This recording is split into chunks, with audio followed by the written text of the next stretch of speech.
Welcome to Faith on Tap, a podcast where we go out to the wilds of local breweries and talk to you about, thoughts and various topics that are important to all of us. We were at Alvarian Beer Company in hard-hitting New Britain, Connecticut. They had a food truck. It was something like cheesy Phillies or something. I don't know. Like It was that. very good, though. Yeah, they specialize in Philly steaks. I had a spicy one with jalapeno and a few other hot things. It was it was made also. It was it was like overstuffed. So yeah, it was It looked really good. large quantity. You paid for the price, $19 for a sandwich, but it was excellent. It looked good. It was excellent. And I had chicken fingers, and whatever they did for the breading, it was really, really nice.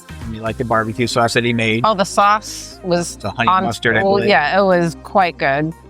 As I looked down the menu, noticing the descriptions of all the different sandwiches, I noticed the theme: onions. Oh, that's scary for you. I forgot. Onions. But So I they're all went with the cooked. plain Jane with a side order of onion rings. Plain Jane. Very exciting. This question is going to be asked. We've never asked anything like this before. We're going to ask, if you're able to get rid of one of your emotions, whatever that would be, what would it be and why? I have no idea what people will think. I don't really have an idea what they'll say. Yeah. They'll relate it to the worst thing that ever happened to them. Yeah, I was thinking something fear related, something. Fear, anger, sorrow, Yeah, anything like that. yeah. If I was going to bet, I'd say probably sorrow. You think Pain. sorrow? No, there's The pain of grief. The pain of grief. psychological thing. It's just very difficult. Yeah. Anger feels temporary. Well, we can talk about that when we describe it after we hear what the patrons have to say. The page. So right now, let's see what we can find and get some, hopefully, some good interviews.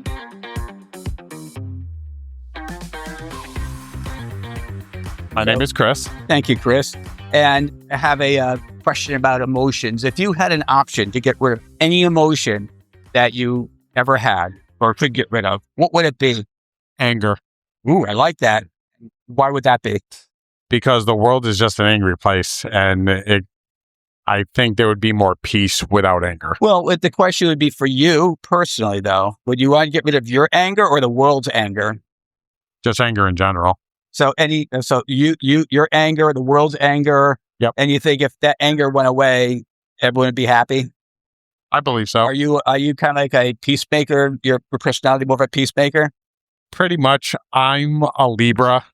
So I like to, I don't know what that means. I'm the scale. So I like to keep balance. Oh, you keep it balanced. Okay. And is that how you run your life? Yep. Like even Stevens? Exactly. Yeah. So you don't seem, I mean, I don't know you that well, but you don't seem to be a highly emotionally charged person. Not really. I mean, I can be in certain situations, but Remember the last time you got angry? today, actually, Oh, it's not during the interview. no, Okay, good. no. Earlier at work. That's all I'm going to So say. you got angry today, Yes. but it was short-lived? Yes. Okay. All right. So, but if you didn't even have that anger, you think it would be a better place? Yes.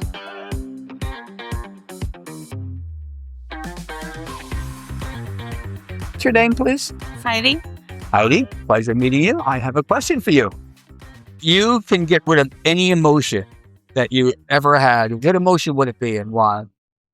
I think we jealousy. Jealousy.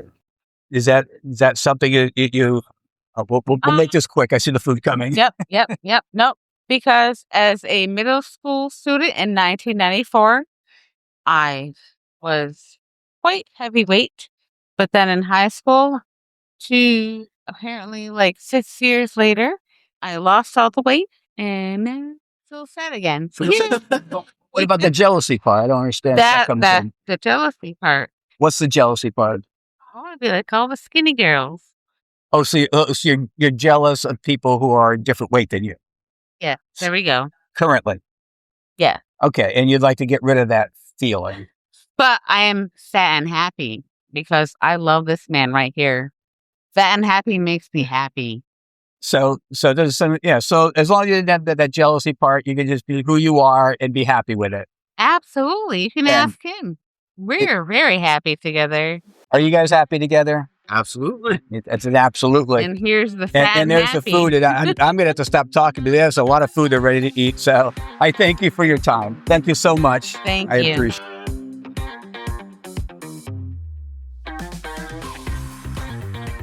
Nicole, Yes. if there was one emotion that you can rid yourself of, what would it be? Anger. How come? I don't like the way that it makes me feel. And I think that I have wasted a lot of time in my life being angry when I could have been loving instead. What was, so when you said you wasted a lot of time, what was that anger pointed to that? Usually other people. Mm-hmm. And then, I would separate myself from them. And so literally waste time away from people Wow. that I had love for, because in that moment, I also had hate for them. And how do you reconcile that love-hate in that relationship? What gets you back to love after? Sometimes it didn't. Feeling you get. Um, Do you and- regret those instances? That's what you get. No, I think they happened for a reason. Mm-hmm. I think I think some paths you go down and you're meant to turn around and go back another way. But I don't know. Overall, I think that it would be a more fulfilling life to focus on love over hate. Wow. That can preach.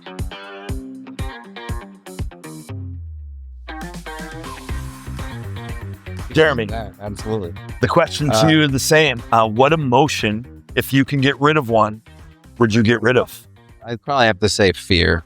Fear. Yes. How come? I think that, it seems to be the center point of so many negative things that happen to not just me, but lots of people. Can you know? give me an example of that? Sure. I think fear tends to bring people to a point where, they choose something other than love. They choose something other than peace. They choose something other than, compassion. And that can look like all kinds of different things. I think that fear that's unnecessary most times, I would probably biopsy the first, if I had the opportunity. What recently has caused you to fear? Ducks. Yeah, most recently, I don't know, prior to that, I think time, time is something that most recently has brought about like a reawakening of fear.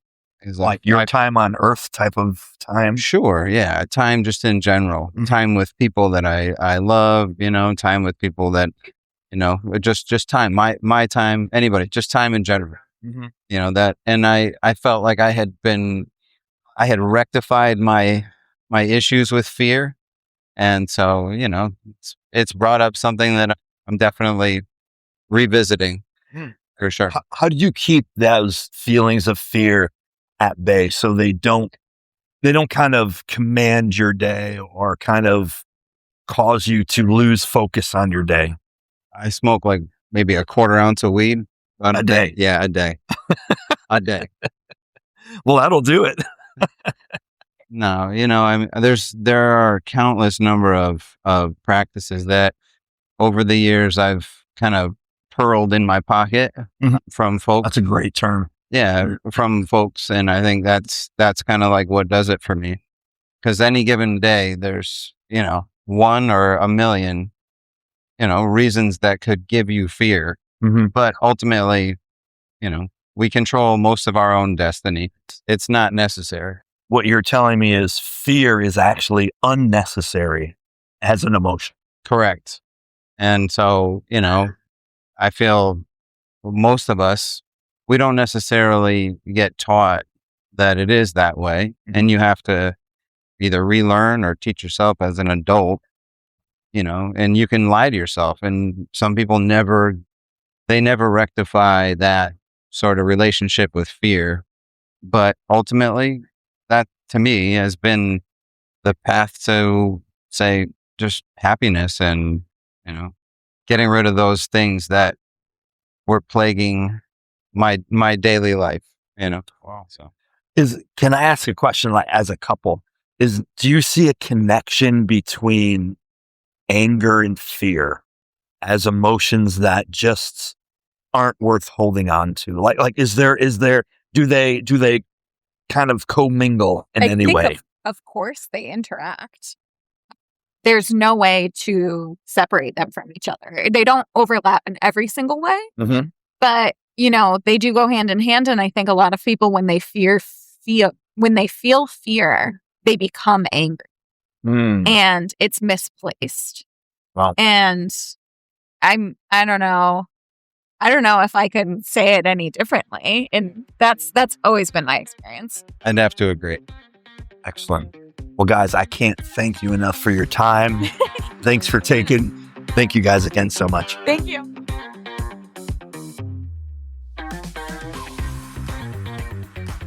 Talking with Miranda, and my question for you is, if there was an emotion that you could eliminate from your life, do you have one? And tell me why you would eliminate it. Yeah, I think for me it would be envy.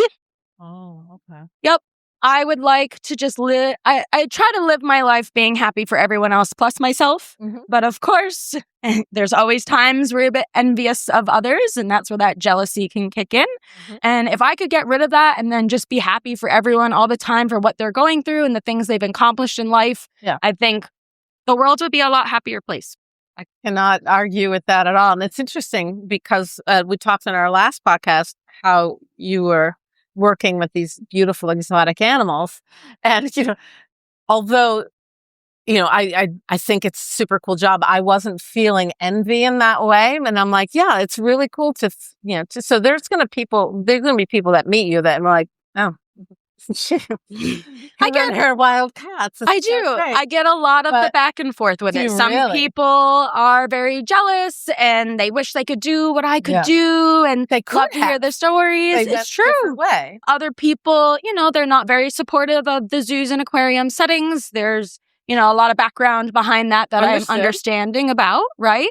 But every day for me was making sure those animals had the best care and best life possible. Absolutely. And it was a highlight of my life. I mean, you work with those animals more than your own pets. So they were truly like my children. Oh, that's beautiful. I love that. So have you had an experience with envy that made you realize that this is one thing that you would prefer to have eliminated from your life, whether you experienced it or you had the effects of someone else having envy?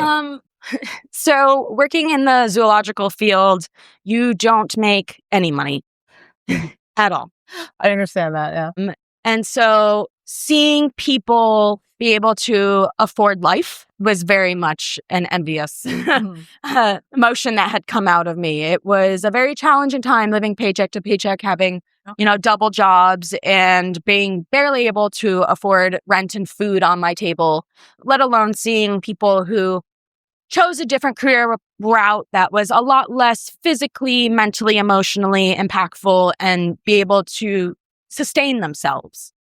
So, yeah, that was a big one. I actually did switch careers after a while so that I could be financially independent. You're in a good place now? And yes, it's lovely. I switched into pharmaceuticals. I now help with the research and development of new medications to help treat rare diseases. So while I'm no longer helping animals anymore, I still am providing an impact on this planet, and it makes me feel really good.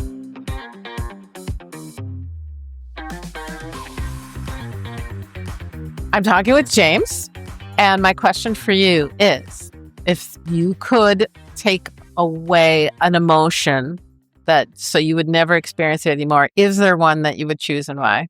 I was thinking about that. Probably super negativity or being pretty negative. I mean, obviously seeing the worst in things has some benefits, but also has some cons if you think about it too much. So overthinking the worst case scenario, stuff like that. Okay. In a sense, I run a lot of scenarios in my head for my job to kind of help make sure that I'm doing what I need to do to make sure that the end product gets to the right place at the right time. So being cautious about how you're making decisions to get to that final product. Always looking after quality. Quality is king, at least in my industry. And that's why I if I wouldn't use it on myself, then I'm not going to give it to somebody else. In fact, so okay. So do you have to keep yourself in check to make sure that the negativity doesn't become more prominent than you really want to give it? Not as much anymore. I think when I was younger, I think that was more of an issue depending on where I was at. But I think I've kind of matured about the last couple of years, kind of dealt with that stuff, kind of started thinking more positive about everything, generally speaking. So, Right. So do you feel like you're on a trajectory to maybe kind of eliminate a lot more of this super negativity that you're... I think so. I think I'm definitely now seeing some more greener versus the negative sides. That's So, great. but Are again, you seeing it in other people more and then just saying, okay, well, that's not that's not who I want to be? Yeah, I've been more involved with some social sports teams the past 2 years, which kind of helped get me out of my shell a bit more in the past 2 years. Okay. So I've seen, and they're all fun people. Playing with them on once a week or twice a week type of fun activities outdoors and indoors. So. Oh, really? Yep. I cannot tell you how much I appreciate you playing our fun little games here.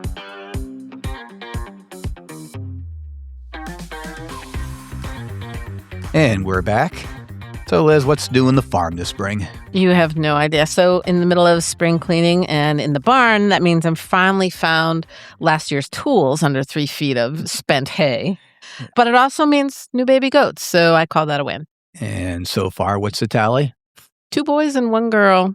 And one more expecting? 1 more expecting. Calamity is due next week. So yeah, hopefully we'll have some cutie pies then. We will be updating She'll have you. multiple. She'll have at least 3. And that was the voice of the gatherer of grace. Oh, gatherer of grace. This is our 50-something podcast. We're running low on some here. I'd rather be a dispenser. But doesn't Of dispenser Drace. of Drace? Of grace. Of Gatherer. That means But it I'm has to be the same gathering. letter. No, I don't like it. All right. I would be a dispenser Of dispensationalism? Wow. Not even quite sure what that means, but yeah, okay. All right. So we followed last week's questions with a little bit more of a poignant, deeper start, at least. And the question was, if you could get rid of one emotion, what would it be? And I think we all had some really good responses from the people we interviewed. Liz, you talked to Miranda and James. I did. So, Miranda, she would like to be able to eliminate envy, which was kind of interesting. She tries to live being happy for everyone, including herself. She strongly believes that the world would be a better place for that. And one of the reasons she went from working in a zoo to going into pharmaceuticals was because she saw people just being able to live like a comfortable life. And she said, people who work in zoos or with animals in general, and I think a lot of people can attest to that, the money doesn't just roll in. So she just wanted a life where she could just be a little bit more comfortable. But so that's what kind of precipitated that. But she does like the idea of not having to even think about it. And she doesn't really deal with envy very much anymore. As she gets older, she feels like this is something that's kind of going away. And with James, he wanted to eliminate super negativity. And then unfortunately, overthinking is part of his job. So he has to constantly re-regulate that so that he can focus more on the solutions rather than the negativity of the whole thing. So this is just, a phase of his life that he's going with, and it is job dependent. So I thought that was kind of interesting, but he's starting to see the world, with the greener grass more than he did in the past. So rather than the super negativity that he kind of was rolling with for a while. So I thought that was pretty cool. I think it is good to see, people saying as I get older, I've heard a few people mention that. You talked to Nicole and Jeremy. Dennis. Nicole wanted to rid herself of anger for a few reasons. She said, first of all, she doesn't like the way it made her feel. She doesn't like the way it just kind of what it produces in her. As she looks back, she also has wasted a lot of time being angry. And she's angry at people that she loves. Right. And she lost focus on the love part and was angry and wasted all this time. She said it's a more fulfilling life to love someone than to be angry with someone. Yeah, that was very profound. Yeah. And then Jeremy, he wanted to get rid of fear. He believes fear, he had this really interesting perspective that fear brings people to a point of choosing something other than things like love and compassion and kindness. fear kind of builds a wall to separate. And I asked him, I said, what's the last thing or something that you fear? And he said time, which I thought very interesting. And he just, and I tried to press him a little bit, and it was really, yes, time, his own mortality and time with friends and family and just time in general. Time is this thing we don't get back. And he wasn't that old to start thinking about that either. No, he wasn't. He was, I wouldn't, late 30s, early 40s. Yeah. And so, yeah. And when I asked them, when I pressed them, are these two things kind of related? They both kind of agreed that fear and anger are kind of, two sides of the same, or two bookends of the same kind, where they kind of commingle with each other. When somebody's angry, it could be because of fear. Fear can cause anger, but both of them kind of draw away from the better of the virtues, which would be, loving people and being patient with people. Mm-hmm. Mm-hmm. And I had the pleasure of talking to Chris and Heidi. And again, Chris would like be giving up his anger, and he wanted the world to be less angry. And when I pressed him, he agreed that he had problems with anger. And I said, well, because he struck me as a kind of a mellow guy, and he said, yeah, well, he said, I'm a Libra, and I go, I didn't know what we meant by that, but I guess if you're a Libra, that everything's in the balance, so you try to be a peacemaker. He admitted that he was actually angry today, but I think he was over himself. Then Heidi, she thought about it for a bit, and then she went with jealousy. And when I pressed her why, she goes, well, middle school, I had a weight issue, but I joined the cheerleaders crew in high school. I lost it all, and now I gained it all back. So I go, so you're jealous of skinny people? But she seemed more comfortable with herself. She was saying how happy she was in her relationship and all, but she couldn't be that happy if that was the first thing on her mind. And I think we do that mask thing. We joke around it, and the truth is still a pain to her. You could tell. So as Christians, we're asked to do that if we're forced to pick an emotion. Do you guys have anything offhand you'd want to? What emotion would I get rid of? I thought about it, because obviously we think about the questions we ask, and I'm not sure I would get rid of any of them. And I know that sounds weird, but no, it doesn't sound weird. I think that's the direction I think we're going to be going with. I would get rid of despair. It's one of the few emotions in the Bible that actually the Bible says don't do this. Yeah, and despair. Trying, there's a lot of despair, and the other emotions seem to have something. It says be angry. Go ahead, be angry. Be sad. There's a time for sad. There's a time for mourning. There's a time for grief. There's a time for all these things. I don't think Ecclesiastes says there's a time for despair. So despair it lingers and hangs on and does not have a solution. It's where these other ones, they seem a little more time dependent, and despair does not. Despair can also, I think, reveal a weakened faith, a troubled faith. If you're in despair, then you're not trusting God's got you, even in the midst of the crap. Yeah, the only thing that I would like to get rid of is that when you lose a loved one, that feeling of complete loss. I lost my mother, my father, my best friends, and they hurt a lot. But then again, I think those are probably important emotions for me to deal with in respect to my relationship with God and with the future.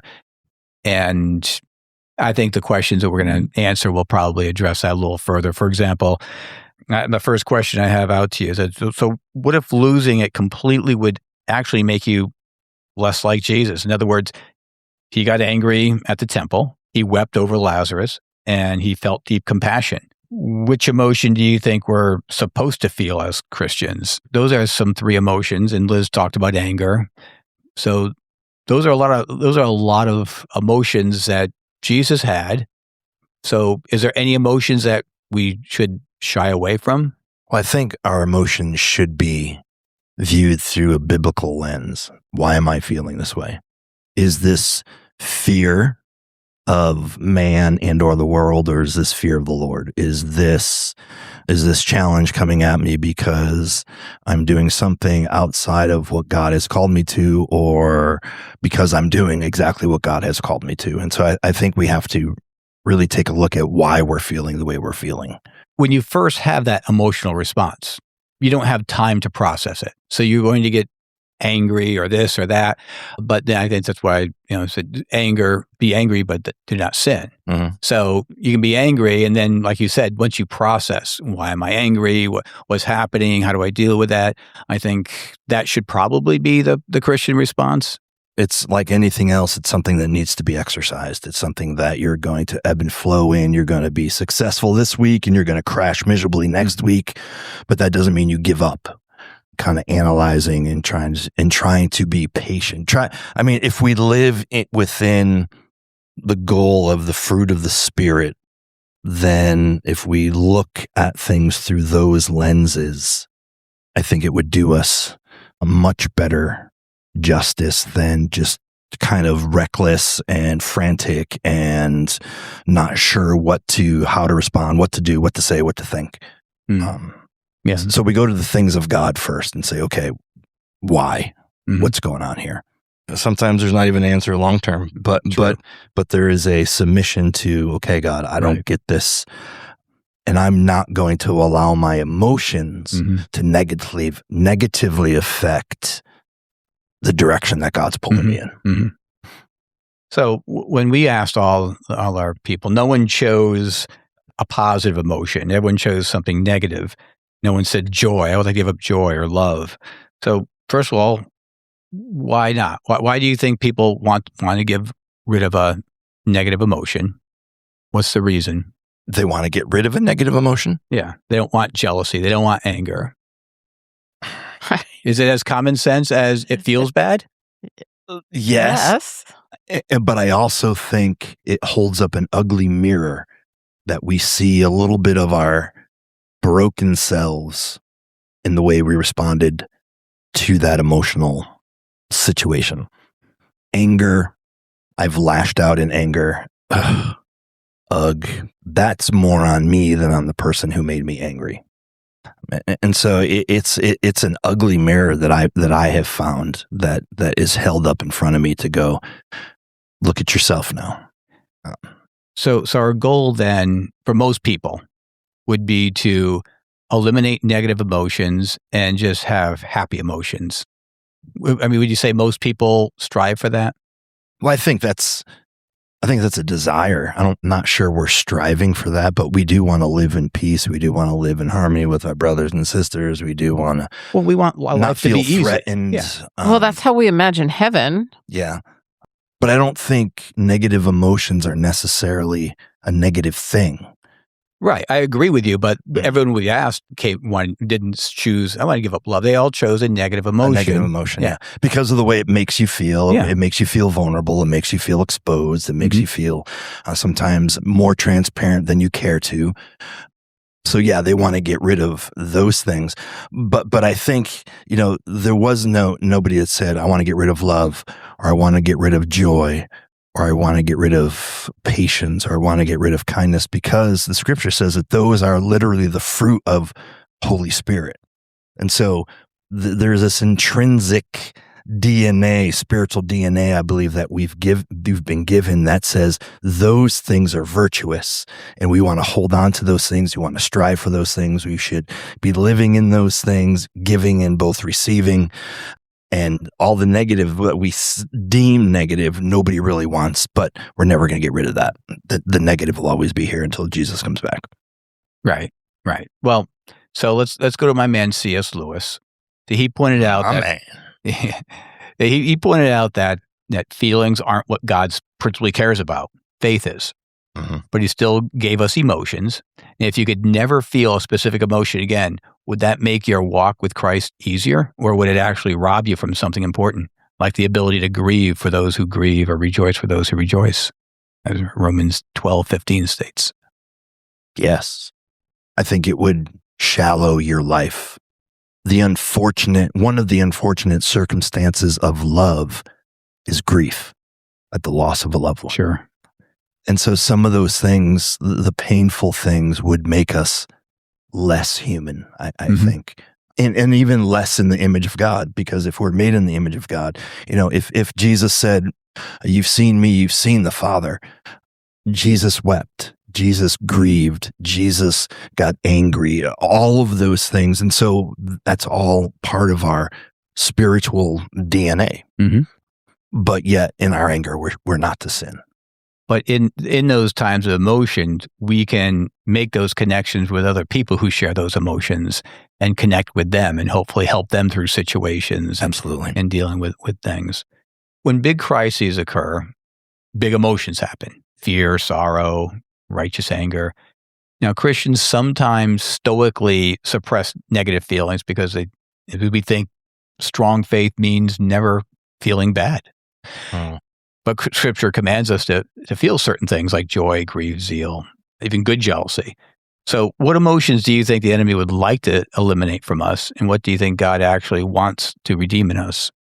Can imagine that. I think it's just, again, how you use them and how you frame them. And I don't think, as like you said, God gave us these emotions. We're living beings that have biologically built-in engines of emotion within us in all the different iterations. And I think So it's when just how people we- act stoically towards something, is that just a facade, do you think, for most people? Or are they it might be a conditioned themselves? placeholder for them to process it, and they may or may not express it later, but it's a placeholder for the moment. What they do with it after that, Yeah, I like I don't that know. idea of a placeholder. You say stoic, but can we just say, instead of reactive, they're more responsive? Yeah, I like the reactive part. I remember a time my father, who wasn't big on telling me any of his emotions or what have you, and my mother was always very emotional. And one time they were having a fight. So they were having a fight, and my mother was being very emotional. My father was sitting on his chair, and he turns to me. He goes, "People think I don't have emotions, but I don't cry. I think I have more emotions than all of them. I just don't show them all the time. I don't go right and cry and make a big thing." And I think that wasn't being stoic. I just think that's some people react with emotions. Mm-hmm. And so you can be very emotional, but just not show it. I think there's some credence in that. And I think in Christian circles, I think we might want to put on a stiff upper lip to people that, no, we're fine. It's a real bad thing, but no, we're fine.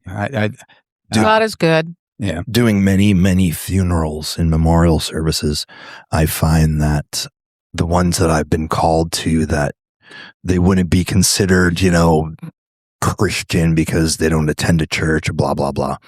They grieve and mourn much more fuller than I've seen many Christians, because we don't grieve like those without any hope, and we don't do this. And I mean, I saw one woman almost crawl into her son's casket. I think that's also might be ethnic too. I know a lot of Italians are very emotional, where Irish usually are very non-emotional during those times. Stoic. Yeah. But yeah, I think we're taught that we can't grieve, but Jesus wept. So the Bible calls God jealous in a holy way, and Paul says that he has divine jealousy for the churches. So when does jealousy go from godly to toxic? And how does the gospel help turn that into something that drives you closer to Christ instead of away? I think jealousy gets toxic when it's focused on me. I'm jealous that you have this and I don't. I'm jealous that they have that experience and I didn't. Versus when you jealous about not you. I would be jealous that God isn't getting the glory that he should be getting in this situation. Or I'm jealous that the world is winning and it feels like the kingdom is losing. To be jealous for the things of God, which is an unfocused on myself and on the kingdom. But even then I have to be careful, because I'm a fallen soldier, so I have to be careful. I'm prone to sin because of my fallen nature, so I have to be careful on my my definition of I'm jealous, because my righteous jealousy can actually just be a good term for me to just get aggravated with someone and have it not be righteous at all. Right. So ending our podcast on emotions and getting rid of emotions or anything. People who are very emotional, love Jesus, and very emotional, or people who love Jesus and do not show emotions a lot. What would you have to say to them to help them during these times? I think it's not necessarily in the degree of showing. I believe it's in the degree of processing. Mm-hmm. And so so your grief is you've been crying for a week, but are you processing well? Right. Or your grief is you just kind of been quiet and just going along on your regular thing, but are you processing well? And that's really the measurement for me, especially in the lines of, in the area of that grief. So what would you say the best way to process would be? You know what? With people that love you, brothers and sisters close to you, in prayer, and honesty has to be the core foundation of any type of that process. Enjoy the show.